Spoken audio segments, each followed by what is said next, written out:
for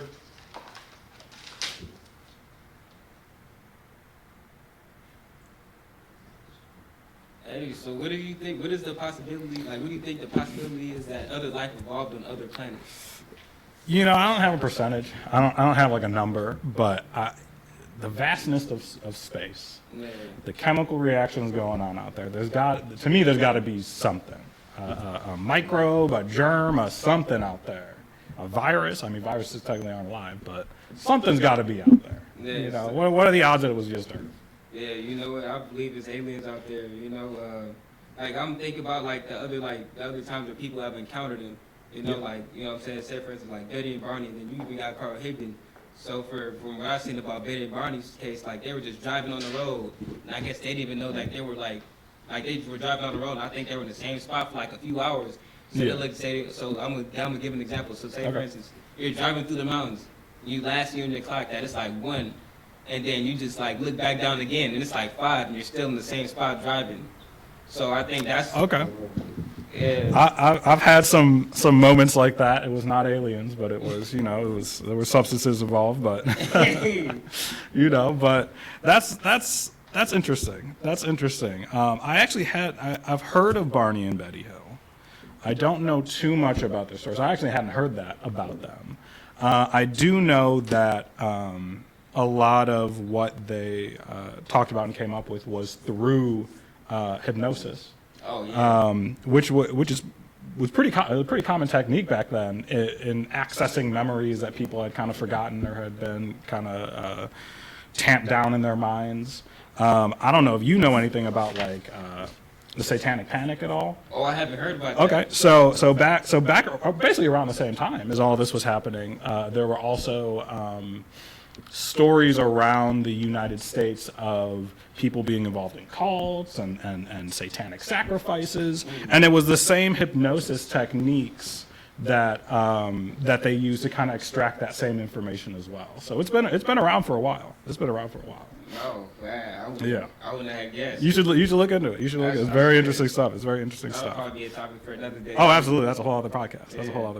So apparently, like so apparently, like I'm gonna start it off like this. So when they went to the hypnosis person or whatever, like they were so like shocked about all those past memories that came up. Yeah. You know what I'm saying? Like they were shocked. I mean, I remember like hearing that one of them said that they had like a crazy panic attack because how crazy that encounter was with the aliens. Yeah.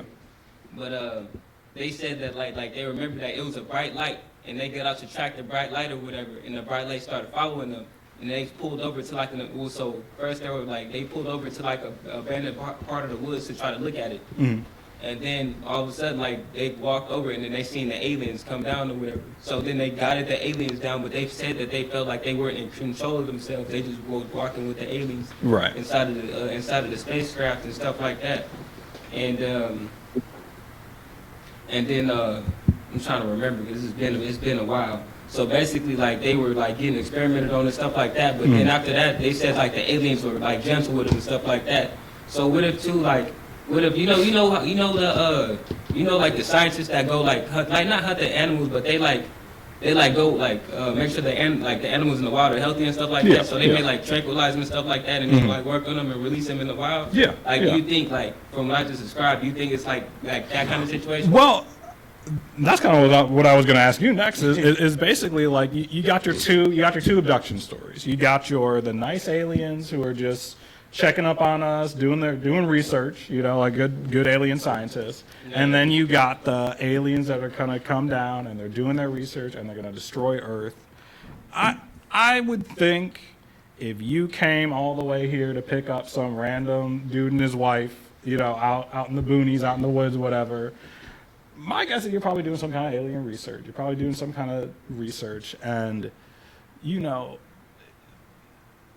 the stories of like they cut me open, they did all this crazy stuff, they probed me and all of that.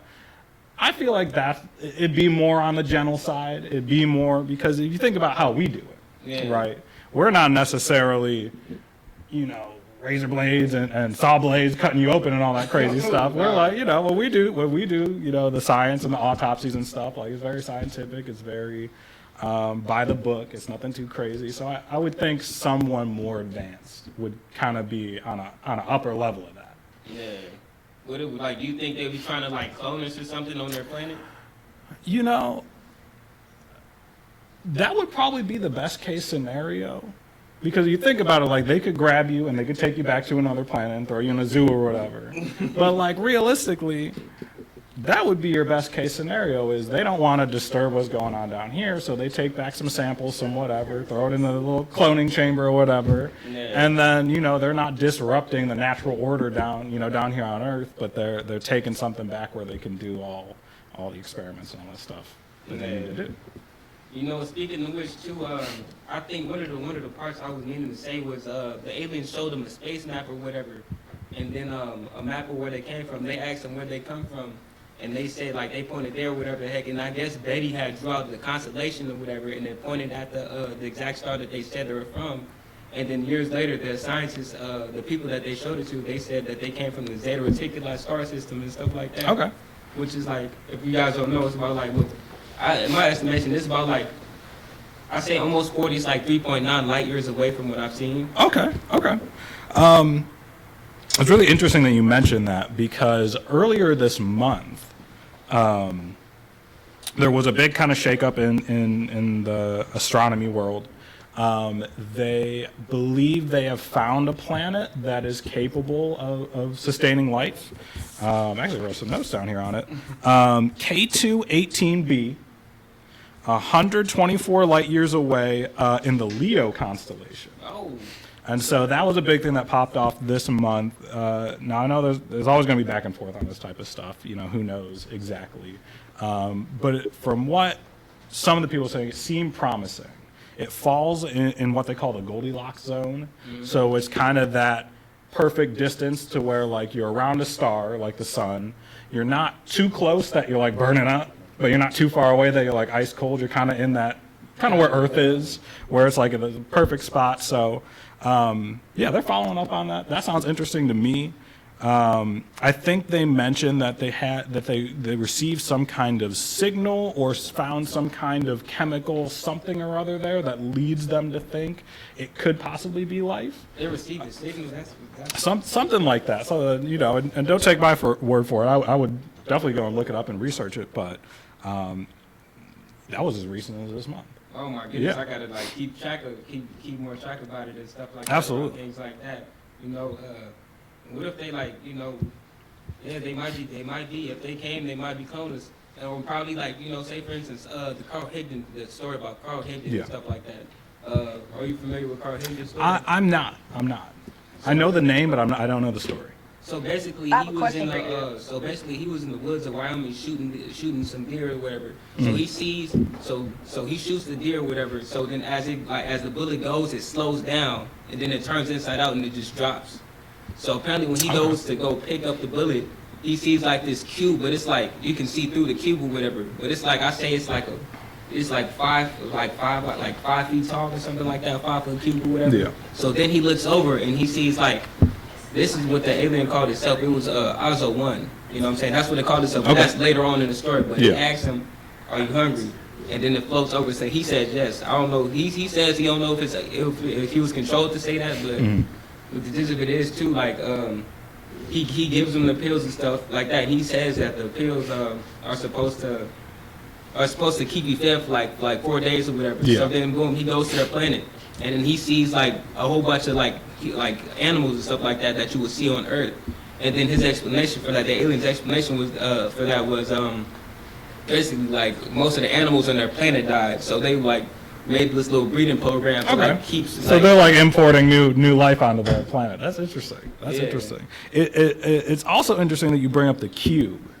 The ship was a cube because they come in all shapes and sizes. When you look at the videos, you look at people's accounts. I know.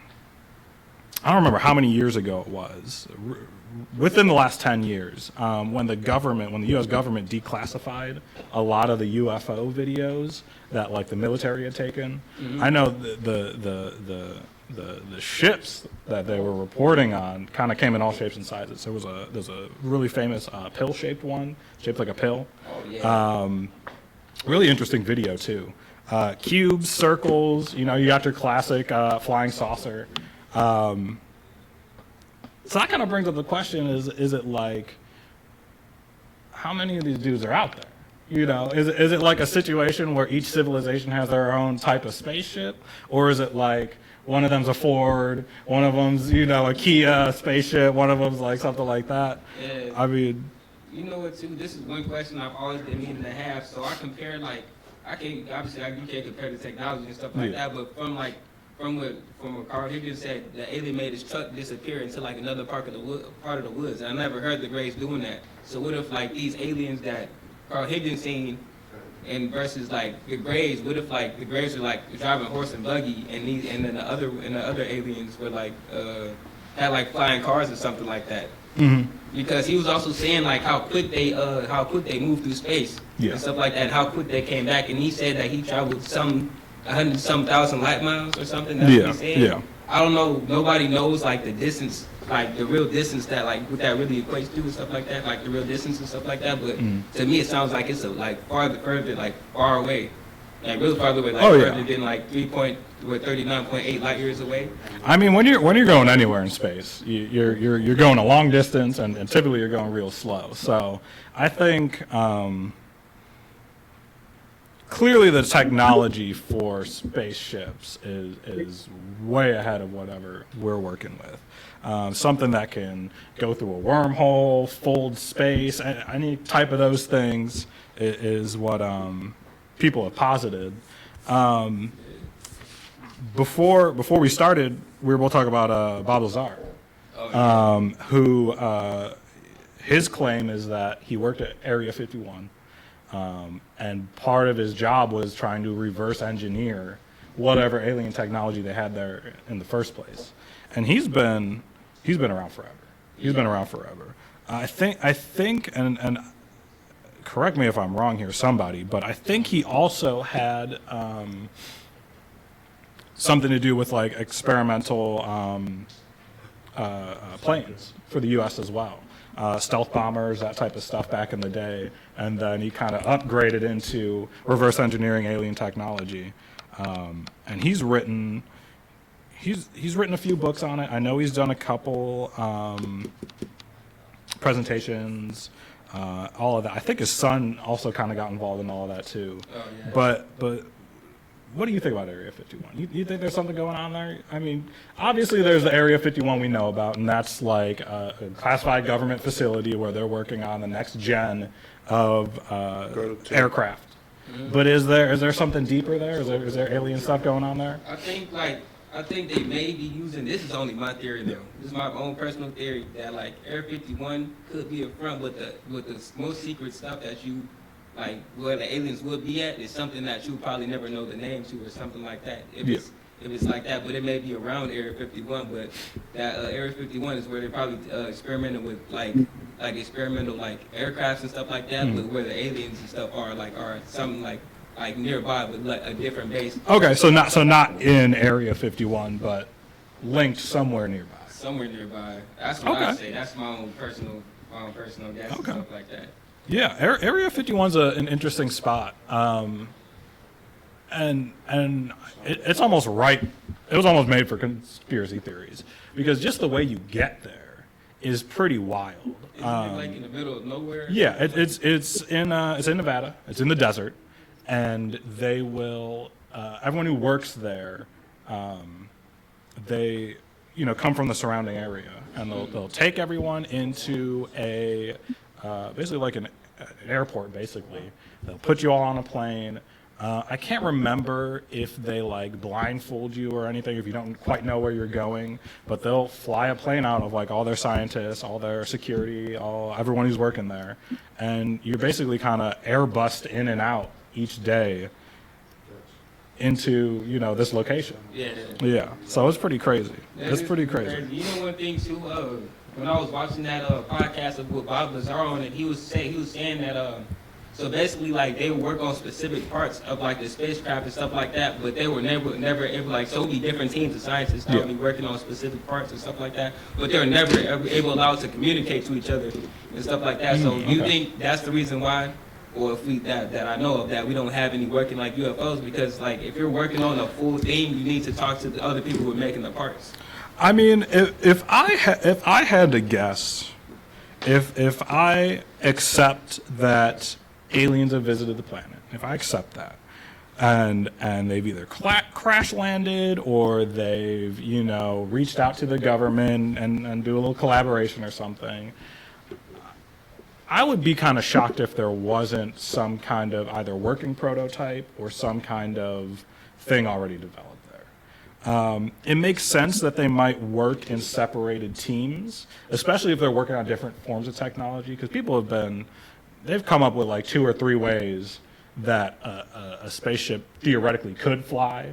So I wouldn't be surprised if there's multiple teams working on different forms of spaceship, and that might be why we haven't seen anything. But honestly, the way I think about it is like the United States and a lot of other governments around the world they're holding on to the most advanced stuff that you've never heard of.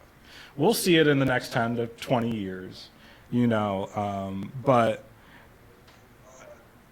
I mean, I just saw today, and I don't know if it was necessarily real, but I saw today an ad, a commercial for an air bike.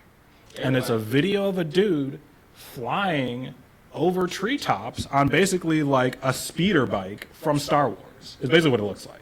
Wait, an ad for an air bike, and he's just over the treetops. Over the treetops. So they had speeders this whole time? So I don't know if it's this whole time, but here it is.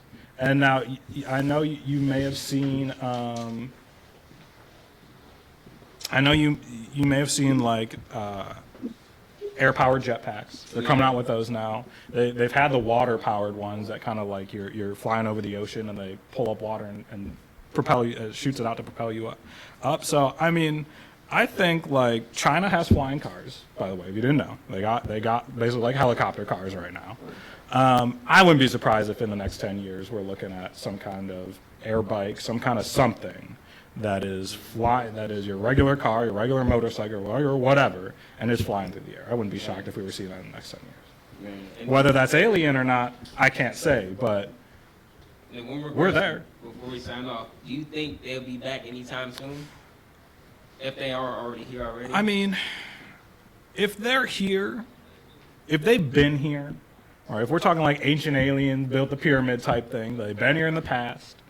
They're declassifying all these videos and all this information, so that would lead me to believe that they're here at least now in some capacity. If they've been underground, if they've been hidden for that long, they got to be here. They got to have shops set up here. Would be my guess. Or they have some form of system where they can come and go as they please, and it's like a walk around the corner. Would be my guess. Yeah. All right, guys, that's it. It's Khalil and Dave signing off.